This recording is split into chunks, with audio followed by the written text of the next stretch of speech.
Yeah, the ankle is fine. Tweaked it, but it wasn't bothering me. The back locked up pretty bad, so that's it. I couldn't really move. Feels a little better now, and we'll see how it is tomorrow. So test it out when you wake up and you kind of determine your status for the Portland game tomorrow. Yeah, I mean, I should be good to go tomorrow based on how it's feeling now. But yeah, I mean, still wake up and test it out. But my plan is to go tomorrow. It's probably tough to take too much from this game, considering you left. Obviously, no LeBron, no Bennett, no THT. Where would you put the state of the team right now, as you guys are still fighting through all these injuries at this point of the season? I was getting worked on, so I didn't really see much of the second half. But I think, I know the spirit in the locker room is still high. I mean, guys came in after the game and said, "Put it behind us. We got another one tomorrow." So guys are still, great with their minds and their spirit about, the rest of the season. And obviously we're fighting for a playoff spot, and tomorrow's probably the biggest game left of these games. So, guys are still optimistic, and we're still fighting. And guys' spirits are still high. Okay, David Meneman, please. AD, considering you just called tomorrow's game the biggest game, will that factor into your decision making as you evaluate the back tomorrow? Even if it doesn't maybe feel 100%, would you feel compelled because of the circumstances of the game to give it a go? Yeah, I mean, we do have a day off the next day, so I still can get work done there, but that for sure, I think, add a little juice to playing tomorrow. Hey, Dan Waikey, please. Yeah. On the play that at the very beginning, when you it seemed like you kind of like hit the scorer's table. Is that what happened on that play? And like your foot kind of went out from underneath you, and then was there a play or anything that kind of caused the back to lock up? Yeah, I mean, I think I said it before the game too. I said that the scorer's table looked like it was really close to the court, and then I ended up stepping on the scorer's table and kind of tweaked the ankle a little bit, but the ankle is fine. I have no problems with the ankle. I kind of called it before it turned all the way. I know it kind of looks bad, but it's fine. And there was no certain play. During the timeouts, the first timeout, the second timeout, I kind of just, felt it, locking up more and more and more.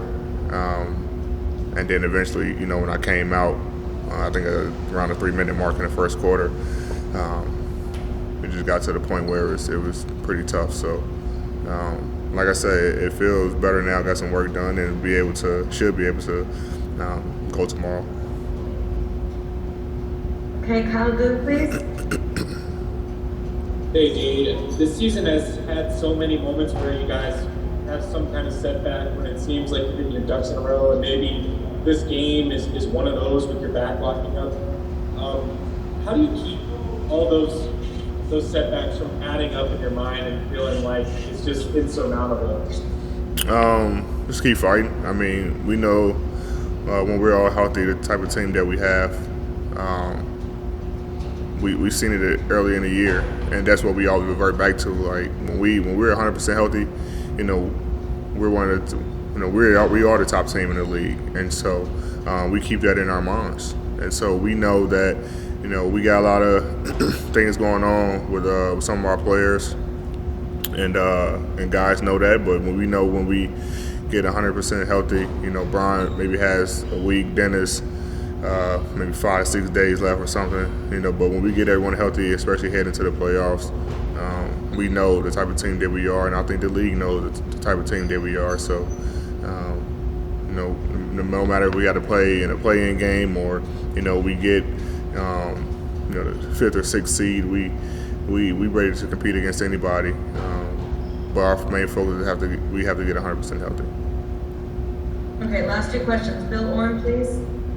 AD, I was going to ask you about that play-in.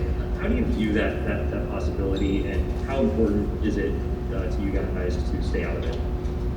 What play? Oh, the play-in. The play-in. Right, I mean, we don't look at it as something bad. To be honest, we need a lot of games. We need games to get back accustomed to each other anyway. So I mean, if it happens that way, it happens that way. Obviously we don't want to go that route, but if it happens, it happens, and we're gonna win games in the play-in, and then get ready for whoever we play. First round, and take care of business from there. So we don't look at it. We look at it as game reps in the play-in, and if not, then we got a little bit more practice time to get accustomed to each other. So either way, we're fine either way. Like I said, we know the type of team that we are.